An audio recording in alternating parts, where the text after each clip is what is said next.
All right, so today's lesson's all about applying trigonometric relationships kind of in real life. So, as it says here, you can use trigonometric ratios to measure some distances indirectly. To measure such distances, it is often convenient to use an angle of elevation going up or an angle of depression going down. Okay, so the first one here, an angle of elevation is an angle from the horizontal, which runs left to right, up to a line of sight. Okay, so in this picture down below here, you can see the angle of elevation is down here because this person is looking up. Okay, this dotted line through here is just the line of sight.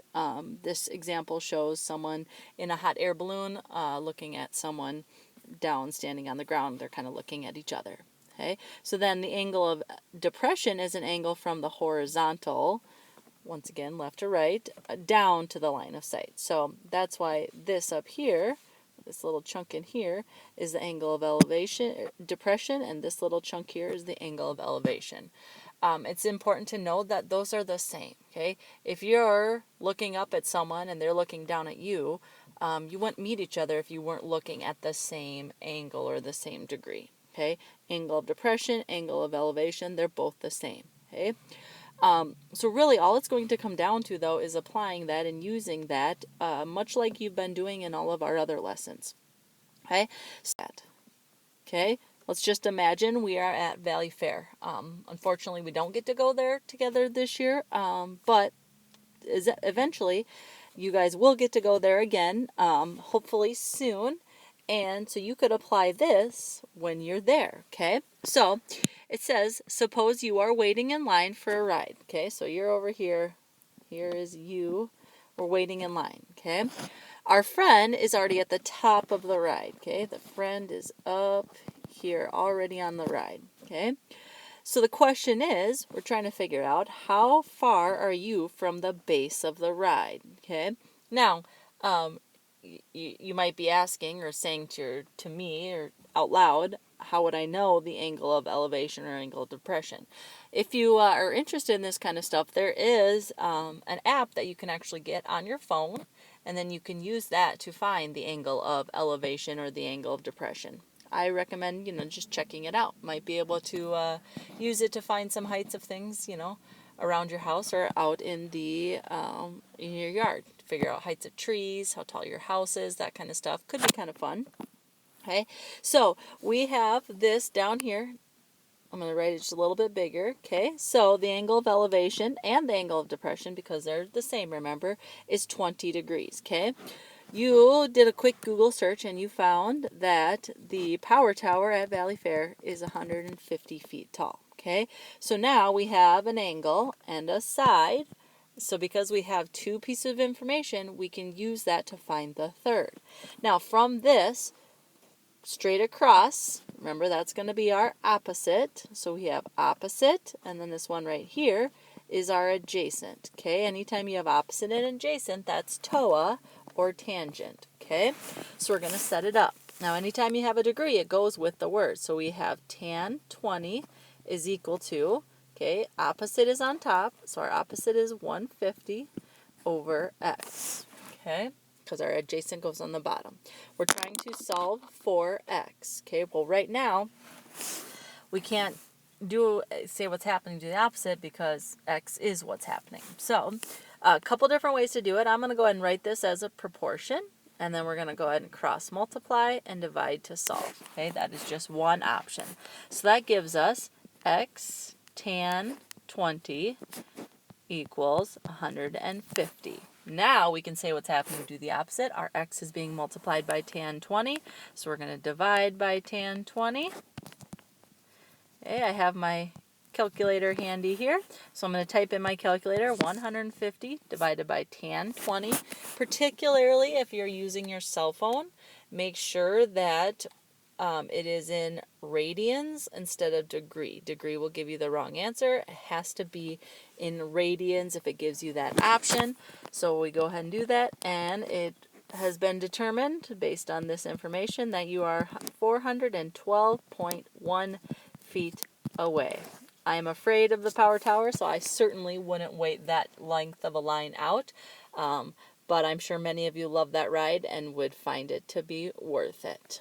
Okay, so big thing is pictures help a ton. So always draw your pictures so you can really visualize it, and then use it from there. Let's look at it. Okay, so in this one, okay, we have a fire tower here. So it says, from the top of the fire tower, a forest ranger sees his partner on the ground at an angle of depression of 40 degrees. Okay, so that's marked in there. If the tower is 45 feet, that's marked right there, in height, how far is the partner from the base of the tower? And it does say to the nearest tenth of a foot here. Okay, so once again, we're trying to figure out our x down here. Okay, our angle of depression is 40 degrees, so that means that also our angle of elevation is 40 degrees. Okay, so from this angle, we have our opposite and our adjacent again. Very often will you use tangent in these types of problems, because if you think about it, your line of sight is your hypotenuse, and there's really no way to measure your line of sight. Okay, because that's, a direct line. How do you measure that unless you're literally holding something from one end to the other? So that doesn't happen very often. Okay, so setting it up, we have tan 40 is equal to 45 over x. Okay, last time I set up a proportion, definitely an option. This time I'm just going to multiply both sides by x. You'll see that it gets the same effect. Times x over here. So when I do that, I'm left with x tan 40 is equal to 45, which means the final thing I need to do is divide both sides by tangent of 40. I'm going to type that in my calculator. And once again, remember, it says right there, round to the nearest tenth of a foot. So we get that x is equal to 53.6 feet. All right. So that's just another example.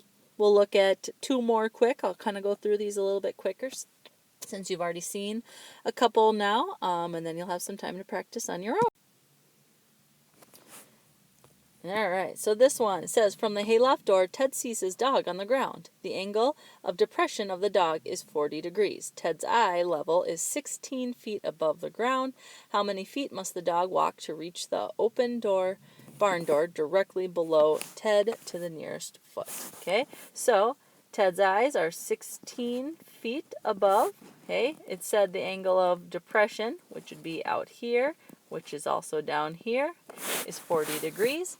Okay, that's our opposite. We're trying to find our adjacent once again. So that gives us tan 40 equals 16 over x.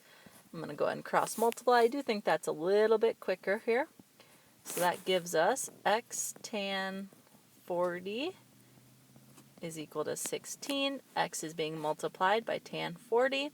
So we're going to divide both sides by tan 40.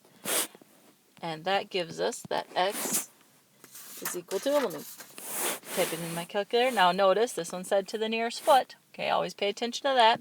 So the dog is about 19 feet away from the barn. Okay, pictures, pictures, pictures. Can't stress it enough. Pictures help a ton. All right. That was your last example there.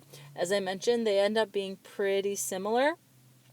So you kind of can, when you're doing these types of problems, you kind of get in a groove and you're kind of doing a lot of the same things over and over again. Not necessarily always, though.